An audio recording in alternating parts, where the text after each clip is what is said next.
নমস্কার, বাংলা স্পিয়ারের রাত্রির ৮টার ভিডিওয়ে আপনাদের যথারীতি সকলকে স্বাগত জানাচ্ছি। আগামীকাল দিদিমণি হাঁটবেন, তা হাঁটা স্বাস্থ্যকর। দিদিমণি দিনে তার দাবি অনুসারে গড়ে 25-30 কিলোমিটার নাকি হাঁটেন ওই যন্ত্রের উপর দাঁড়িয়ে, এবং আমি সচক্ষে দেখেছি গটগট গটগট করে পাহাড়ের চূড়ায় উঠতেও তার কোনো জুড়ি নেই। সুতরাং এবং হাঁটা তিনি পছন্দ করেন, কদাচিৎ সুযোগ এলে লম্বা রাস্তা জুড়ে পদযাত্রাও করেন। সুতরাং এই পদযাত্রায় তার এবং সহযাত্রীদের স্বাস্থ্যের কিছুটা উন্নতি হলেও হতে পারে, কিন্তু যে উদ্দেশ্যে তিনি এই পদযাত্রা করছেন সেটা আমার মতে একটি কাণ্ডজ্ঞানহীন সিদ্ধান্ত, এবং এর ফলে ভারতবর্ষের বিভিন্ন রাজ্যে আমাদের রাজ্যের যেসব পরিযায়ী শ্রমিক এই মুহূর্তে কর্মরত তাদের বিপদ বাড়বে বই কমবে না। এইটুকু কমন সেন্স আমাদের মুখ্যমন্ত্রীর নেই, আমি একথা বিশ্বাস করি না। তাহলে তিনি এ কাজ করছেন কেন? করছেন, আমরা যেমন জেনে গেছি, আমরা এমন একটা রাজ্যে বাস করি যার মুখ্যমন্ত্রী যদি কোনো কিছু দাবি করেন তাহলে ধরে নিতে হবে উল্টোটাই সত্যি।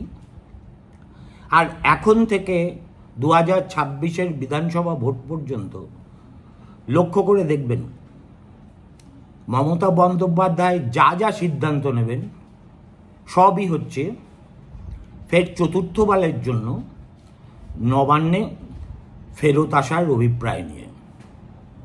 তিনি মনে করছেন যে যেহেতু এই পরিযায়ী শ্রমিকদের একটা বড় অংশ মুসলিম এবং তারা বিজেপি শাসিত রাজ্যে উৎপীড়িত বোধ করছেন, অতএব কলকাতার রাস্তায় তিনি বেশ কিছুটা পায়চারি করলেই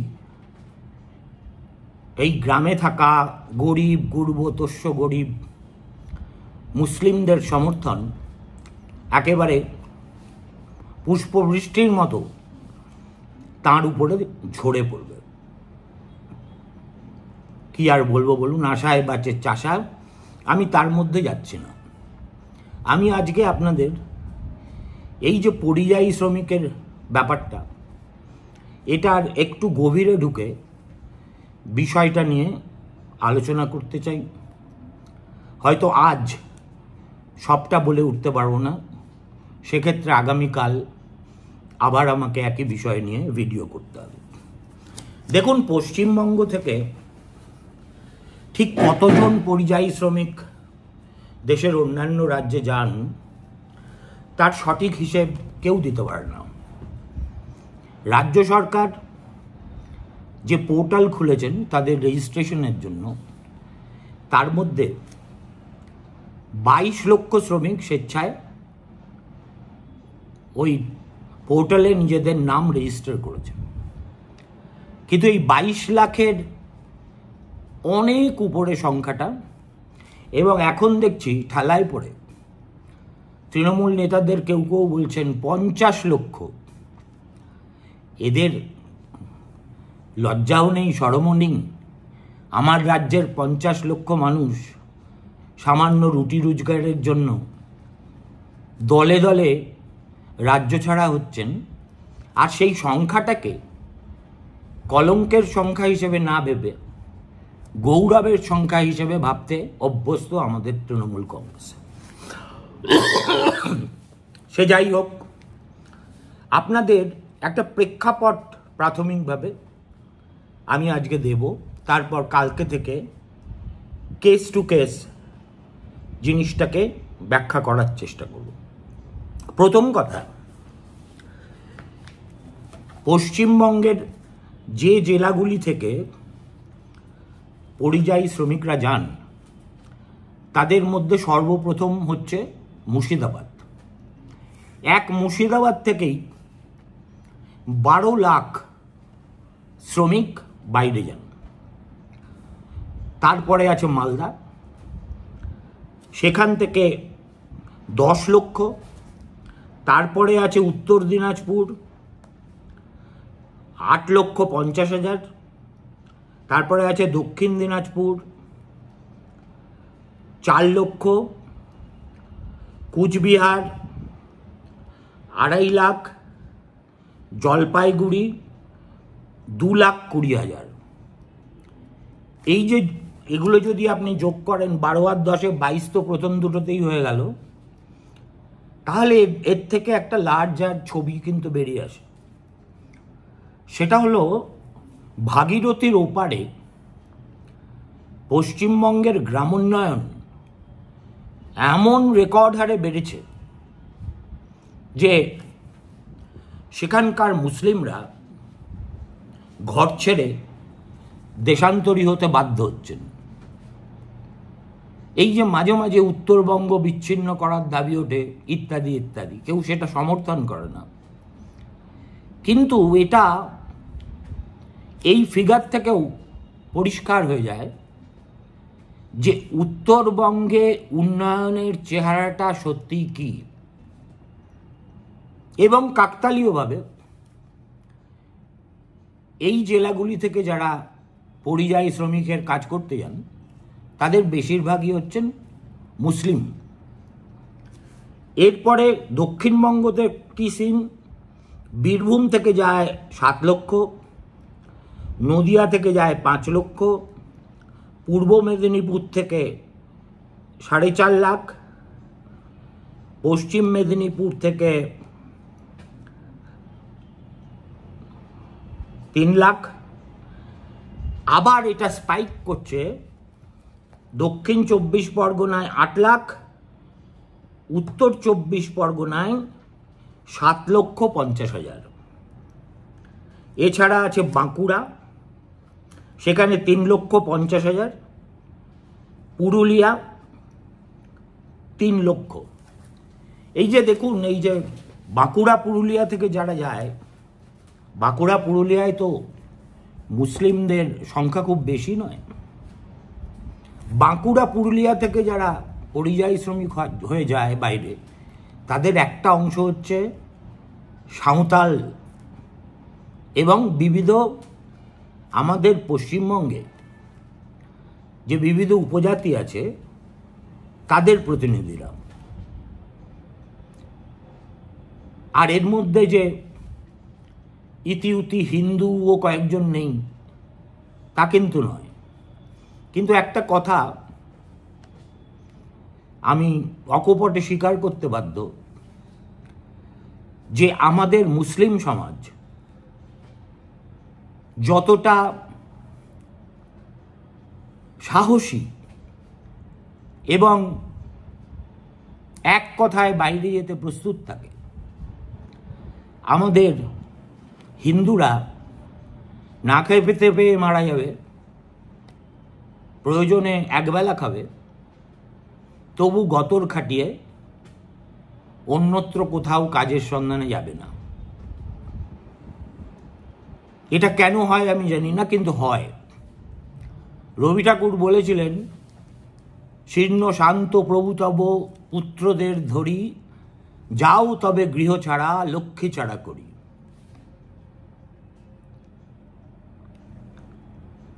আমাদের বাঙালি হিন্দুদের লক্ষ্মী ছাড়া হওয়ার সৌভাগ্য হয়নি। সে যাই হোক, তাহলে এই যে জায়গাগুলো থেকে, আমাদের যে জেলাগুলো থেকে, দেখুন এখানে হুগলি নেই, হাওড়া নেই, এবং আরও হয়তো 2-4টে জেলা বাদ গেছে। এখানে ইউ ক্যান সেফলি সারমাইজ যে যেখানে মুসলিম এর সংখ্যা বেশি, সেখানে পরিযায়ী শ্রমিক হওয়ার সংখ্যাও সমানুপাতিক। This is a tragedy of Bengal, not only a matter of concern. এবার কথা হলো, এই যে গেল রব উঠেছে, বাংলা বললেই বাংলাদেশি, বাংলা বললেই বাংলাদেশি, সর্বত্র বাংলাভাষী লোকেরা নাকি নিগ্রহের সম্মুখীন হচ্ছেন। এই কথাটার মধ্যে যতটা নাটকীয়তা আছে, অতিরঞ্জন আছে, ততটা সত্যি নেই। তার মানে কি এই যে কোথাও কোনো নিগ্রহের ঘটনা ঘটছে না? আজকেই বা গতকাল দেখলাম ওয়ারে আমার অত্যন্ত প্রিয় একজন সাংবাদিক জয়দীপ সরকার চমৎকার একটা প্রতিবেদন লিখেছেন, প্রধানত মুর্শিদাবাদের হরিহরপাড়া এবং সংলগ্ন কয়েকটি এলাকার যেসব মুসলিম শ্রমিক মহারাষ্ট্রে কাজ করতে গিয়ে সর্বস্ব খুইয়ে বেদম পেটানি খেয়ে কোনো মতে হাঁফাতে নিজের ভিটেমাটিতে ফিরেছেন, তাদের জবানি ভিত্তিক। আপনারা যদি ইচ্ছে করেন সেটা পড়ে দেখতে পারেন। সুতরাং একেবারে কিছু হচ্ছে না তা নয়। ওড়িশাতে কত 440 জনকে আটক করেছিল, 377 না 80 জনকে ইতিমধ্যেই ছেড়ে দিয়েছে।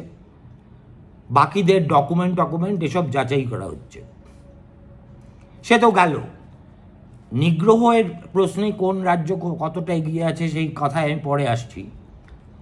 এরপরে আমাদের পরিযায়ী শ্রমিকরা প্রধানত কোথায় যায় সে সম্পর্কেও কিন্তু আমাদের একটা স্বচ্ছ ধারণা থাকা উচিত, নইলে আমরা এই সমস্যার ব্যাপ্তি এবং গভীরতা বুঝতে পারব না। আমি জানি না এই তথ্যটা দেখলে দিদিমণি খুব খুশি হবেন বলে মনে হয় না। সেটা হচ্ছে সবচেয়ে বেশি সংখ্যক বাঙালি পরিযায়ী শ্রমিক যান বাম শাসিত কেরলে, 8 থেকে 10 লাখ।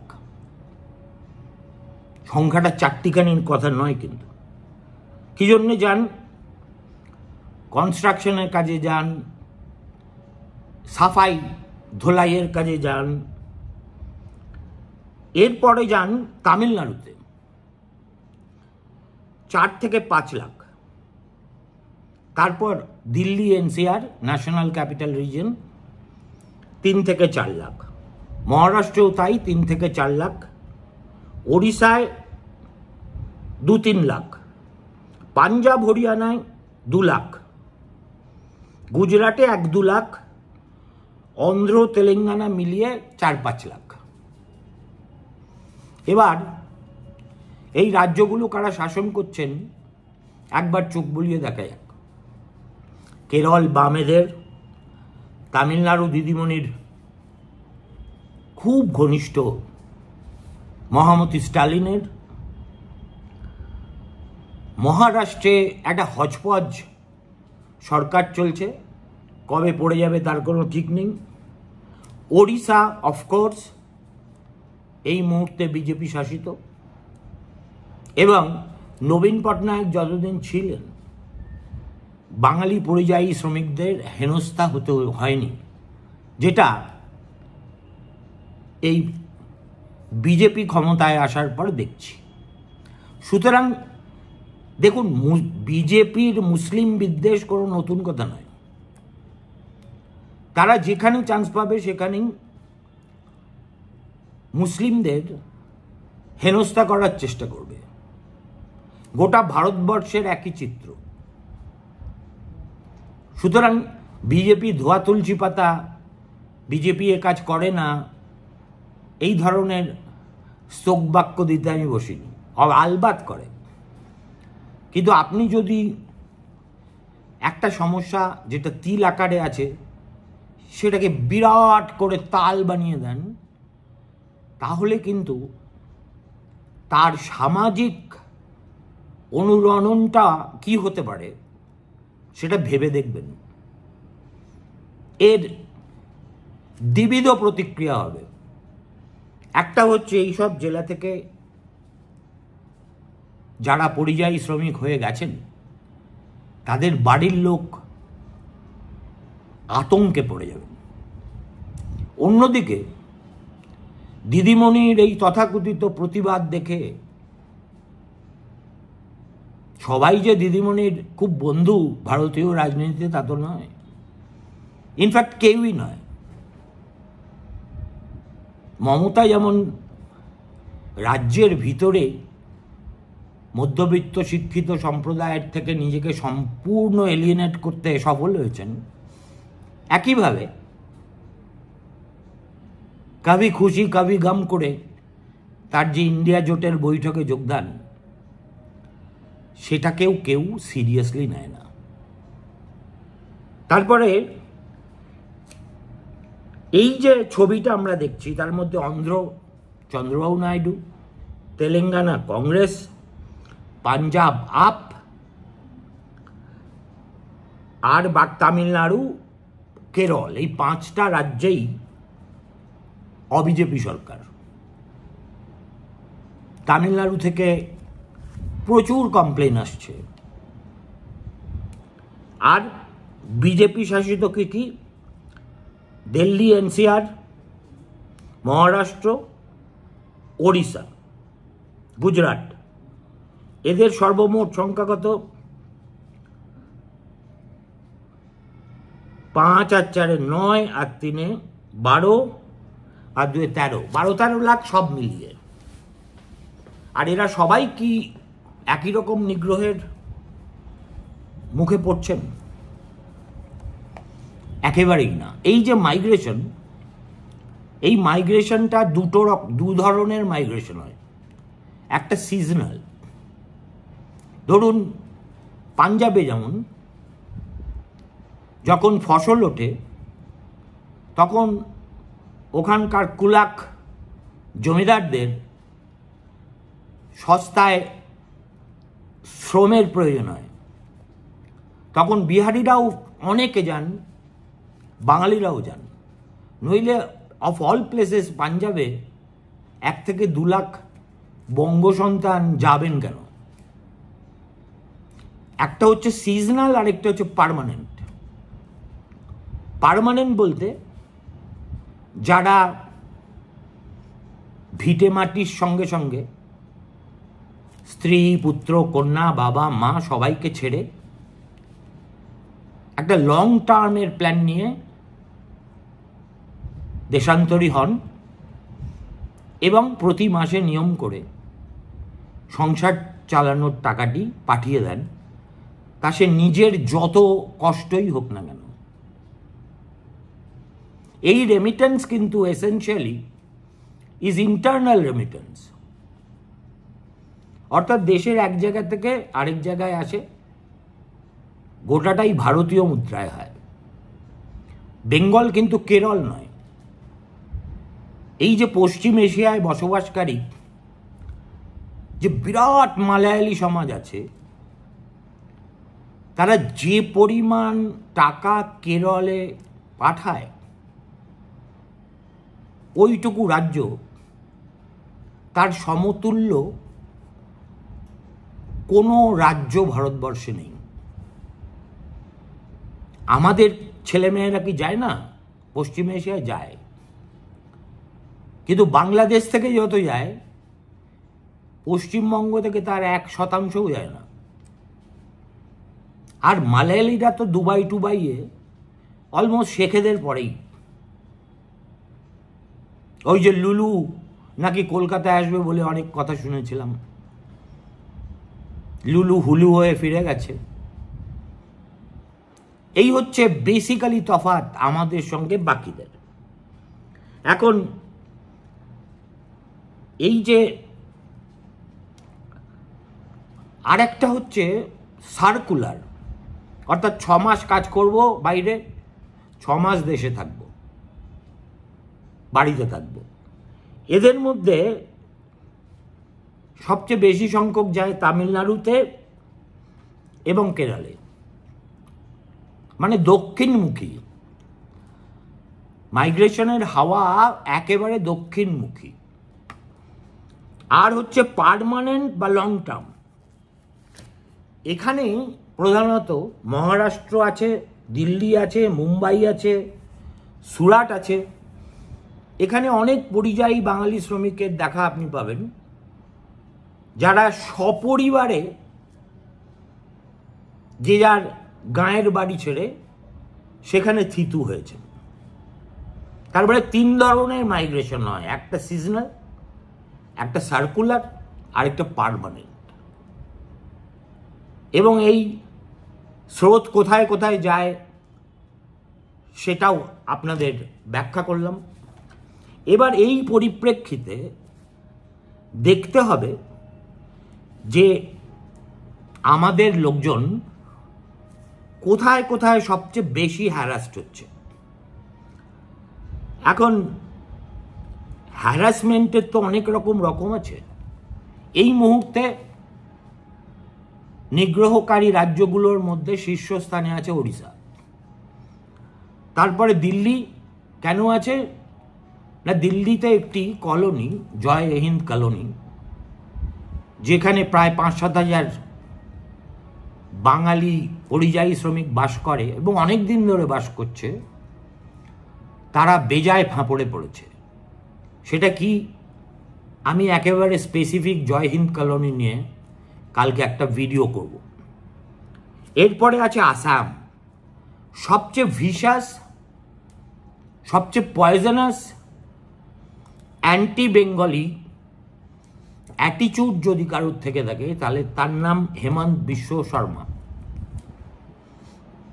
যেভাবে তিনি বাংলাভাষীদের একেবারে যুবকাষ্ঠে তুলে তারপরে কাজকর্ম করছেন এবং এনআরসি চালু করছেন, নির্বাচন কমিশনকে বলেছেন যে ইন্টেন্সিভ রিভিশন যতক্ষণ না এনআরসি শেষ হচ্ছে ততক্ষণ করবেন না। কেন? বাংলা, আসাম, তামিলনাড়ুতে একসঙ্গে ভোট হবে, তাহলে বাংলায় হবে, তামিলনাড়ুতে হবে, অসমে হবে না। কেন? হেমন্ত বিশ্ব শর্মা বিজেপির কেন্দ্রীয় নেতৃত্বের কোলের ছেলে বলে? এই ভদ্রলোক এমন আচরণ করছেন anti Bengali, both Hindus and Muslims, সেটা কিন্তু not only a violation of human rights, একেবারে সহ্যের শেষ সীমায় চলে যাচ্ছে। অর্থাৎ এই যে বঙ্গাল খেদা, বঙ্গাল খেদা, বঙ্গাল খেদা, this is so deeply ingrained in আসামের সাইকি যে অধিকাংশ সময় সেটা লেটেন্ট থাকে। আর এই হেমন্ত বিশ্ব শর্মার মতো কাণ্ডজ্ঞানহীন লোকেরা হঠাৎ দলবদল করে মুখ্যমন্ত্রী হয়ে যাওয়ায় সেই পুরনো ক্ষতটাকে অকারণে জাগিয়ে তোলেন। এই জায়গাগুলোর বাইরে এখনো পর্যন্ত সেভাবে কিন্তু আমরা কোনো, না মহারাষ্ট্র থেকে আসছে, মোটামুটি এই 4টেই এখন তালিকার সর্বাগ্রে আছে। ওড়িশা কিছুটা স্তিমিত হয়ে গেছে, বেশিরভাগ শ্রমিক ফিরে আসার জন্য। আর দিল্লিতে যে ঘটনাটা ঘটছে তার সঙ্গে কিন্তু বাংলা বলা মানে বাংলাদেশি হওয়া এর কোনো সম্পর্কই নেই। এক লাইনে আজকে বলে দিই, কাল এটার বিশদে ব্যাখ্যা করব। দেখুন, দিল্লি শহরে এরকম অনেকগুলো কলোনি আছে যেখানে পশ্চিমবঙ্গ থেকে যাওয়া হিন্দু, মুসলমান সবাই বাস করে। তার মধ্যে একটা হচ্ছে জয় হিন্দ কলোনি। এই যে জমিটাতে তারা বসবাস করেন, দুর্ভাগ্যজনকভাবে সেটা জবরদখল জমি। এটা দয়া করে মাথায় পরিষ্কার রেখে দেবেন। এখন তৃণমূল কংগ্রেস বা মমতা বন্দ্যোপাধ্যায় মনে করেন তার নিজের রাজ্যে যেটা দস্তুর, অর্থাৎ বেআইনি দখলদার বেআইনিভাবে বসে থাকবে বছরের পর বছর, দশকের পর দশক, কেউ তাদের স্পর্শ করবে না, আর মুসলিম হলে তো কোনো প্রশ্নই নেই, সেটা তো ভারতবর্ষের বাকি জায়গায় হবে না। যেটা ঘটছে এই জয় হিন্দ কলোনিতে, however unfortunate it may be, it has judicial sanction.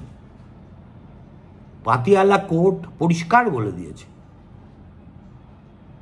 এবং তার চেয়েও বড় কথা, ওই এলাকার একটা মন্দির এবং মসজিদ থেকে এতদিন ধরে পাওয়ার হুক করে হিন্দুদের কাছে মন্দিরের সংযোগ, মুসলিমদের কাছে মসজিদের সংযোগ, এইভাবে চলছিল। অকস্মাৎ আদালতের আদেশ পেয়ে এই লাইন দুটো কেটে দেওয়া হয়েছে, জল পাঠানো বন্ধ করে দেওয়া হয়েছে। আমাকে যদি জিজ্ঞেস করেন এটা অমানবিক নয়, অবশ্যই অমানবিক।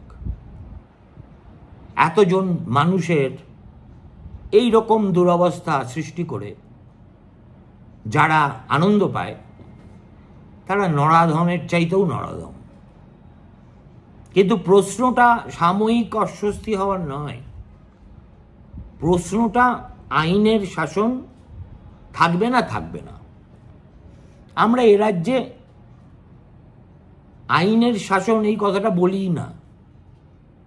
এই কবে যেন দেখছিলাম আমার বাড়ির খুব কাছে লর্ডসের মোড়ে হঠাৎ করে কর্পোরেশন বহু পুলিশ এসে ওই দোকানদারদের উচ্ছেদ অভিযান শুরু করেছিল। এমন তাড়া করলো দোকানদাররা যে ভাগলবা হওয়া ছাড়া তাদের কোনো রাস্তাই হচ্ছিল না। এটা হচ্ছে পশ্চিমবঙ্গ। আমরা অপারেশন সানশাইন দেখেছি, কত কিছু দেখেছি। আর বাকি ভারতবর্ষ, সেখানে ভগবান তাদের সহায় যে সেখানে তৃণমূল দলের কার্যত কোনো অস্তিত্বই নেই এবং বাংলার শাসন কেউ কপি পেস্ট করতে চায় না। নমস্কার, ভালো থাকবেন।